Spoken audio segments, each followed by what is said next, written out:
효과적인 주사 경화 치료를 하기 위해서 이제 두 가지 면을 나눠서 한번 얘기를 해 보겠습니다. 일단 그 주입해야 될 그 경화제를 어떤 형태로 주입을 하는 것이 좋은지에 대해서 먼저 설명을 좀 드리겠습니다. 이 혈관을 치료하는 경화제는 이게 농도가 있습니다. 농도가 있고 양이 있고 인데 아무래도 농도가 짙으면 짙을수록 그 혈관을 폐색시키는 효과가 좋겠죠. 그리고 같은 농도에서는 많은 양을 넣게 되면 그 혈관을 폐색시키는 효과가 더 좋을 것입니다. 이건 당연한 얘기인데요. 자, 그러면 이제 혈관 안에 그 주사를 놓게 되면 그 경화제가 주입된 부위에서 가장 농도가 높을 것입니다. 농도가 가장 높고 그 주변으로 갈수록 그 농도가 얕아지게 될 것입니다. 자, 그리고 좀 더 멀어지게 되면 바깥쪽에 있는 혈관은 그 피랑 그 약이랑 이렇게 섞여서 그 부분은 경화제의 효과가 효과가 확 떨어지는 효과가 나타날 것입니다.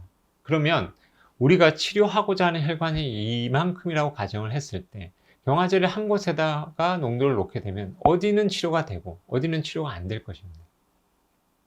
그리고 너무 농도를 넣게 되면 그 높은 농도 때문에 오히려 다른 부작용이 생길 수가 있습니다.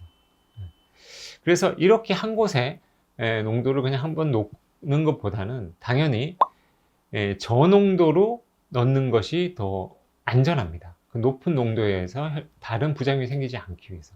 근데 이걸 갖다가 저농도로 한 번만 놓게 되면 다른 부위에 치료가 되지 않는 현상이 벌어지게 되는 건 마찬가지입니다.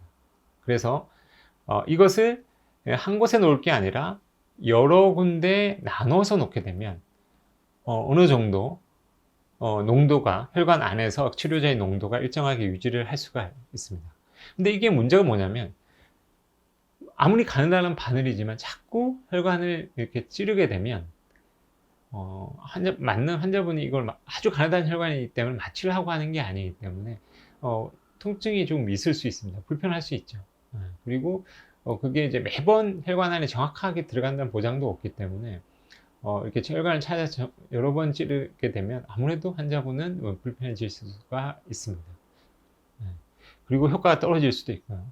예를 들어서 여기는 제대로 났는데 이쪽은 아주 가느다란 혈관이다 보니까 혈관 안에 들어가지 못했다. 그러면 여기는 이제 치료제가 들어가지 못함으로써 효과가 떨어지는 효과가 나타나게 됩니다. 그래서 이런 걸 방지하기 위해서 가장 좋은 방법은 이 경화제를 거품화 시키는 겁니다. 이제 영어로는 포밍을 한다고 그러는데요. 이 경화제와 공기와 그 다음에 그 생리식염수를 적절한 비율로 믹스를 해가지고 우리가 치료하고자 하는 농도의 주변에서 거품화 시키는 방법이 있습니다. 이렇게 거품화 시키게 되면 그 거품에 있는 이 경화제는 아주 오랫동안 유지를 하게 됩니다.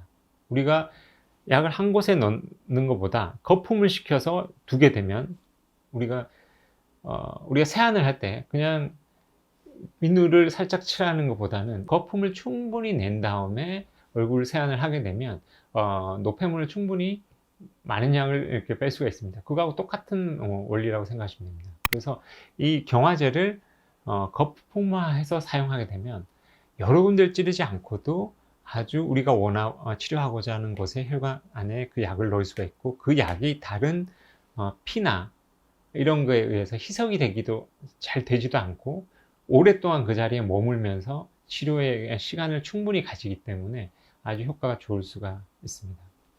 그리고 이런 경화제를 우리가 사용을 할 때는 그 치료하고자 하는 혈관의 굵기에 따라서 그 경화제의 농도를 달리 해야 됩니다. 우리가 지금 STS라고 전에 말씀드린 그 경화제를 사용할 때도 혈관이 굵으면 굵을수록 높은 농도의 경화제를 사용하고 작은 가느다란 혈관에서는 아주 낮은